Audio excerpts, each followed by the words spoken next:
How you doing today? I'm good. How are you? I'm great. This is Katrina Smith. As you may know, there is a teacher in Wycomico County that was just arrested for selling heroin to students. How do you feel morally about that situation? Morally, it's messed up because they're children, and the teachers should be held accountable. Obviously, but yeah, morally, it's pretty messed up.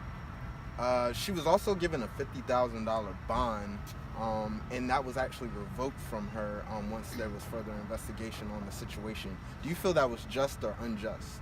It's pretty just. She shouldn't be out when she's trying to harm kids. Right.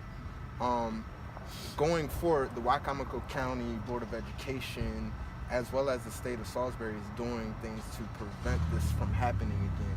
What do you suggest that they do in order to prevent this from happening again? It's really hard to kind of monitor and check because people's thoughts are always going to be negative. They're always going to have bad intentions. So it's kind of hard to keep a lock on what people do. But as far as the school system, probably just take more precautions when hiring teachers. Really look into them if they're going to be around kids that, you got to know what kind of person is going to be around a child.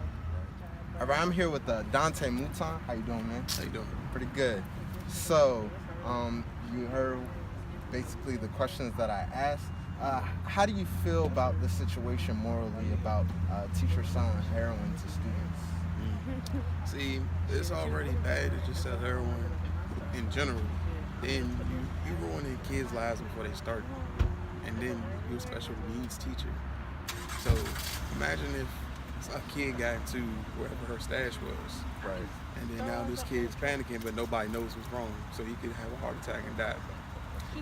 So I feel like she got everything she deserved. I really do believe that. How do you feel the Wycomico County and the state of Salisbury can go forward into preventing this to happening again? Well, I mean, a more extensive background check would help, and to kind of flag the people who have the capabilities. Well, I mean, she was a dealer, so it wasn't like she was making it. But I don't know. That's kind of hard to tell because anybody can do stuff like that, but it's just who would. Right. So just have to keep an alertful eye out. Pretty much, that's all you gotta do. Right. So she basically was granted a $50,000 bond, but it was revoked from her once they did further investigation on the situation. Do you think that was just or unjust? I think it's just. I think she shouldn't have been offered it in the first place because just like how people hold animals to a high standard and worry about abuse from them, you should hold children at an even higher standard. That's the future. So to even give her a bond is to say that it's not okay, but it wasn't the worst thing that could happen. Nah, you need the book slapped at you on that one. Hey, thank you, Dante, for your time, man. Thank you. Right, I'm here with Anthony Rhodes. In Wycomico County, there was a teacher who was selling heroin to students. Oh, wow. Yeah. And basically, she was a special ed student.